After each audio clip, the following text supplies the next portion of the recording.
অযোধ্যার রাম মন্দিরকে ঘিরে হঠাৎ করে কেন শুরু হয়েছে নতুন রাজনৈতিক বিতর্ক?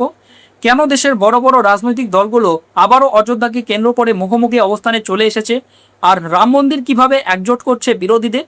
ভক্তদের দান, মন্দিরের ব্যবস্থাপনা এবং তা নিয়ে ওঠা নানা প্রশ্ন, এসব কি শুধুই একটি প্রশাসনিক ইস্যু, নাকি এর প্রভাব আরও অনেক দূর পর্যন্ত পৌঁছতে পারে? কেন 2027 সালের উত্তরপ্রদেশ বিধানসভা নির্বাচনের আগে অযোধ্যা আবারও দেশের রাজনৈতিক আলোচনার কেন্দ্রে উঠে এসেছে? আর সবচেয়ে বড় কথা, যে রাম মন্দিরকে ঘিরে বিজেপি তার অন্যতম বড় রাজনৈতিক ও আদর্শগত সাফল্যের কথা তুলে ধরে, সেই রাম মন্দিরকে ঘিরে তৈরি হওয়া এই নতুন বিতর্ক কি আগামী দিনের রাজনীতিতে কোনো নতুন সমীকরণ তৈরি করতে চলেছে?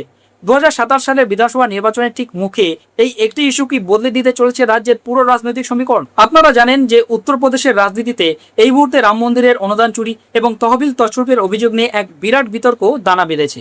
সমাজবাদী পার্টির প্রধান অখিলেশ যাদব যখন প্রথম এই চুরি ঘটনা নিয়ে প্রশ্ন তুলতে শুরু করেন, তখন হয়তো অনেকে ভাবেননি যে এটি এত বড় রাজনৈতিক রূপ নেবে। কিন্তু দেখতে দেখতে এই ইস্যুতে সমাজবাদী পার্টির সাথে যোগ দিয়েছে কংগ্রেস এবং বহুজন সমাজবাদী পার্টিও। বিরোধীরা এখন সম্মিলিতভাবে বিজেপিকে এই আদর্শগত এবং ধর্মীয় আবেগের জমিতেই চ্যালেঞ্জ জানাচ্ছে, যা গত কয়েক দশক ধরে বিজেপির রাজনীতির মূল ভিত্তি হিসেবে পরিচিত। যেখানে বিজেপি অযোধ্যা, কাশী বিশ্বনাথ করিডোর, মহাকুম্ভ এবং ধর্মীয় পর্যটনকে তাদের সুশাসনের প্রধান বিজ্ঞাপন হিসেবে তুলে ধরছিল, সেখানে এই অনুদান বিতর্ক পুরো একখানটিকেই কিছুটা বদলে দিয়েছে। 500 বছরের সংগ্রামের পর রাম মন্দির নির্মাণ সম্পন্ন হওয়ার যে গৌরবগাথা শাসক দল প্রচার করছিল, এই অভিযোগের পর সাধারণ মানুষের নজর এখন ভক্তদের দেওয়া দানের অব্যবস্থাপনার দিকে চলে গেছে। এই বিষয়টি রাজনৈতিকভাবে অত্যন্ত সংবেদনশীল হওয়ার প্রধান কারণ হলো, এতে দেশের কোটি কোটি মানুষের আবেগ জড়িয়ে রয়েছে। মন্দির নির্মাণের জন্য দেশব্যাপী যে তহবিল সংগ্রহ অভিযান চালানো হয়েছিল, তাতে সাধারণ মানুষ প্রায় 3.5 কোটি টাকা দান করেছিলেন। শুধু নগদ টাকাই নয়, ভক্তরা নিজের বিশ্বাসের বহিঃপ্রকাশ হিসেবে সোনা, রূপো এবং অন্যান্য মূল্যবান সামগ্রীও উৎসর্গ করেছিলেন। 2024 সালের 22শে জানুয়ারি রাম মন্দিরে প্রাণ প্রতিষ্ঠার পর থেকে প্রতিদিনের দান এবং মন্দির নির্মাণের তহবিল আলাদাভাবে রক্ষণাবেক্ষণ করা হলেও সাম্প্রতিক এই চুরির অভিযোগ ভক্তদের মনে স্বচ্ছতা ও নিরাপত্তা নিয়ে এক গভীর উদ্বেগের সৃষ্টি করেছে। খোদ বিজেপির নেতারাই ঘরোয়া আলোচনায় স্বীকার করেছেন যে বিশেষ তদন্তকারী দল বা সিটের তদন্তে শেষ পর্যন্ত কি উঠে আসবে তা পরের কথা, কিন্তু এই বিতর্ক সাধারণ ভক্তদের মনে এমনটাই দাবি করা হয়েছে দ্য ইন্ডিয়ান এক্সপ্রেসের রিপোর্টে। যে কোনো সাধারণ মানুষ যিনি দান বাক্সে সামান্য কিছু টাকা বা বড় কোনো অনুদান দিয়েছেন, তিনি এখন ভাবছেন তার দেওয়া কষ্টের টাকা সঠিকভাবে ব্যবহার হচ্ছে তো।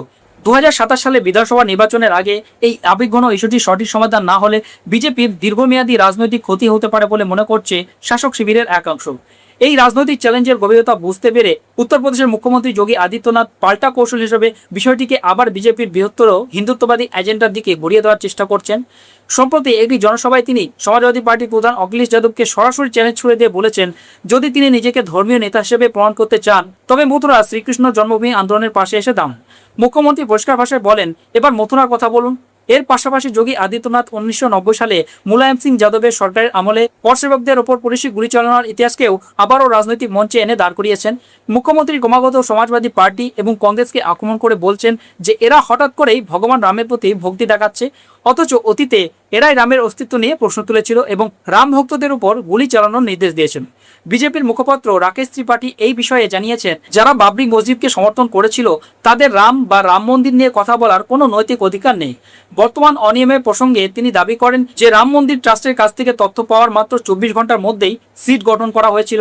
3 দিনের মধ্যে তদন্ত রিপোর্ট জমা পড়েছে, এফআইআর দায়ের হয়েছে এবং অভিযুক্তদের গ্রেপ্তার করা হয়েছে, তাদের কাছ থেকে কিছু অর্থ উদ্ধার হয়েছে। তার মতে এত দ্রুত ব্যবস্থা না শুধু রাম ভক্তদের পক্ষেই সম্ভব, বাকিরা কেবল রাজনীতি করছে। বিজেপির পক্ষ থেকে বিরোধীদের এই তৎপরতাকে রাজনৈতিকভাবে উদ্দেশ্য প্রণোদিত বলে বর্ণনা করা হলেও বিরোধী দলগুলো অযোধ্যার এই ইস্যু থেকে নজর সরাতে নারাজ।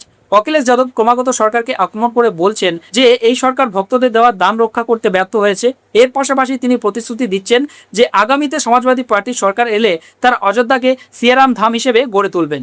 অন্যদিকে কংগ্রেসও এই বিষয়টিকে একটি বড় রাজনৈতিক আন্দোলনে রূপ দেওয়ার চেষ্টা করছে।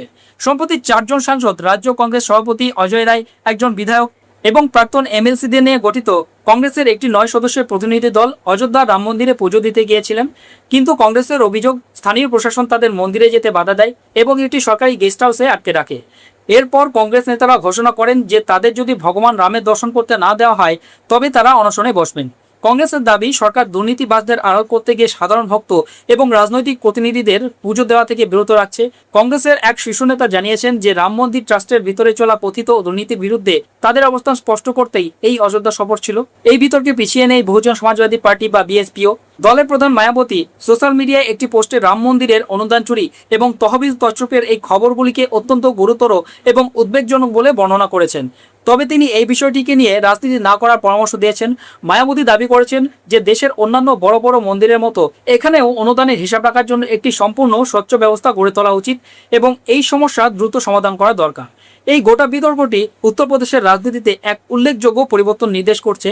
2024 সালের শুরুতে যখন রাম মন্দিরের উদ্বোধন হয়েছিল তখন অধিকাংশ বিরোধী দল সেই অনুষ্ঠান থেকে দূরত্ব বজায় রেখেছিল, যার ফলে বিজেপি একচ্ছত্রভাবে অযোধ্যার রাজনৈতিক ফায়দা তুলতে পেরেছিল।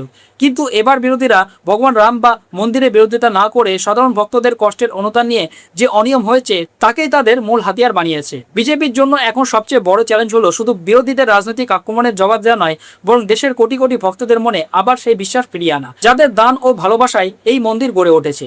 অনুদান ব্যবস্থাপনায় স্বচ্ছতা ফিরিয়ে এনে সাধারণ মানুষের আস্থা পুনরুদ্ধার করা বিজেপির নিজস্ব আদর্শগত একখানকে রক্ষা করার মতোই রাজনৈতিকভাবে অত্যন্ত গুরুত্বপূর্ণ হয়ে উঠেছে।